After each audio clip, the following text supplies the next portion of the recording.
Assalamualaikum warahmatullahi wabarakatuh. Salam santun dan salam hormat dari saya. Dan tak lupa, salam akal sehat.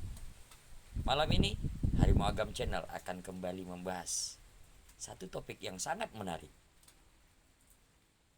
Dari salah satu video, seorang warga negara Malaysia yang berada di Inggris. Kalau nggak salah saya, di Manchester. Sempat saya lihat postingan, beliau ini pun sudah almarhum. Mudah-mudahan amal ibadah beliau diterima di sisi Allah Subhanahu wa taala. Jadi, topik ini akan kita bahas malam ini. Saksikan dulu videonya.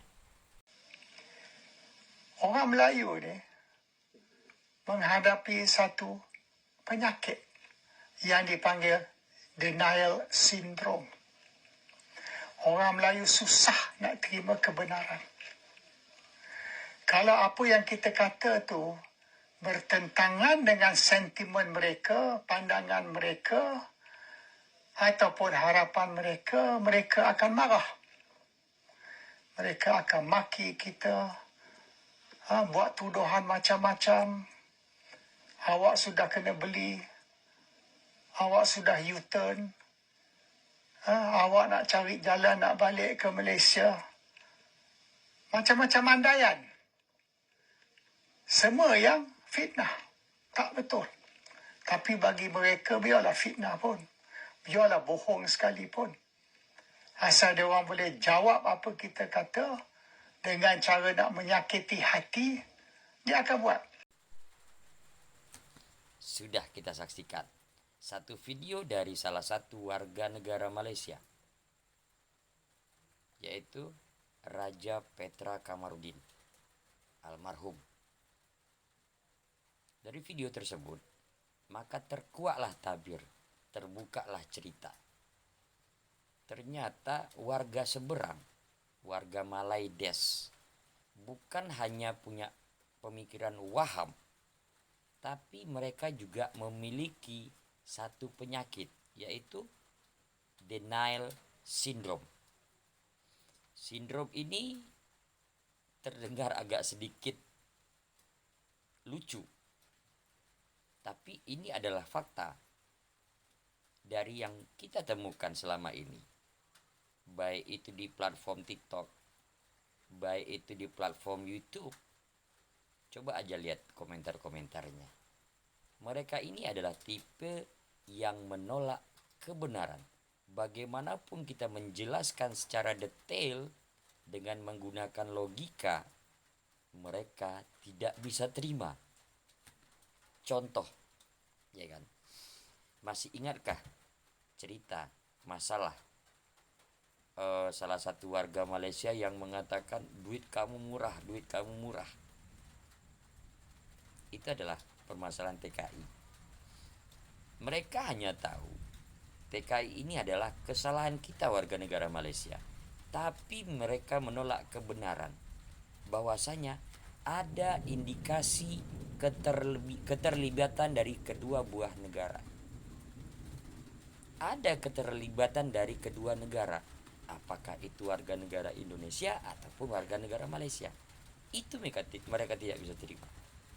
Lalu pada waktu salah satu pesara, kalau bahasa Indonesia itu pensiunan ATM, Angkatan Tentera Malaysia, dengan akun TikTok Serindit, dia mempermasalahkan satu buah video Menteri Pertanian Indonesia setelah bertemu dengan Menteri Malaysia. Ya.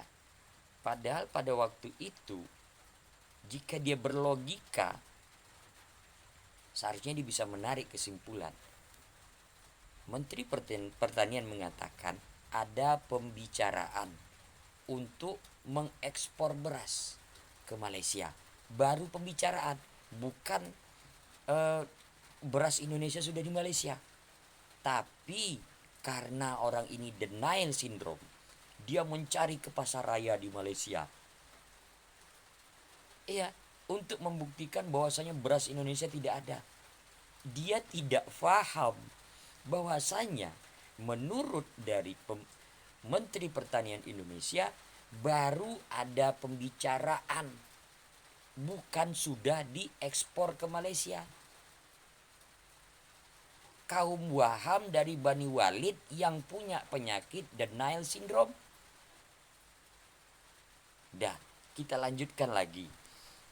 Ingatkah pada waktu negara Republik Indonesia, timnas sepak bolanya itu menggunakan pemain keturunan, sehingga mereka mengatakan itu adalah Holland B, Belanda B timnasnya. Itu pada waktu mereka tidak mendapatkan pemain keturunan, ya kan? Mereka hanya dapat pemain naturalisasi murni, yang mana orang itu bisa bergabung menjadi timnas Malaysia karena dia sudah tinggal di Malaysia dan ikut di Liga Malaysia lebih kurang 5 tahun. Itu adalah syarat yang diberikan oleh FIFA. Sekarang ceritanya jadi berbeda. Pada saat mereka sudah menemukan pemain keturunan yang katanya kita nggak tahu, ya kan, katanya ada darah keturunan orang Sabah, Sarawak. Nah, yang lucunya dari Amerika Selatan, Amerika Latin. Kebayang nggak berapa jauhnya? Apakah ada sejarah orang Amerika Latin ke Malaysia? Mungkin sajalah, kita percayakan aja, ya kan? Dulunya mereka menghina timnas Indonesia yang dikatakan pemain timnas Belanda B, timnas Belanda C. Ternyata itu adalah karena adanya denial syndrome, adanya rasa ego mereka. Mereka iri tidak bisa memiliki itu. Sekarang komentarnya berbeda. Setelah mereka mendapatkan pemain keturunan katanya, kita pun nggak tahu asli apa enggak, karena belum dibuktikan oleh Federasi Malaysia menunjukkan fakta bahwasanya oh ini loh. Karena berbeda proses naturalisasi kita. Indonesia dicari pemainnya, lalu ditemukan, cek datanya, transparan, terbuka, warga negara Indonesia tahu prosesnya, lalu dicari informasi betul apa enggak. Setelah ditemukan baru ditanyakan, siap enggak untuk ikut ke timnas Indonesia. Coba lihat prosesnya Ole Romani, coba lihat bagaimana prosesnya Emil Audiro. Ya kan, begitu transparan. Temui orang tuanya. Ini siapa, yang mana keluarganya? Apa pernah terlihat? Dibuktikan oleh FIM? Tidak. Mereka mengatakan bahwasanya FIFA sudah menyetujui. Ya alhamdulillah kalau memang betul. Tapi masih abu-abu. Belum checklist biru. Belum terbukti bagaimana keluarganya. Itu loh. Jadi terjawab sudah kenapa selama ini warga Malaysia suka menolak kebenaran. Mengapa warga netizen Malaysia suka memaki.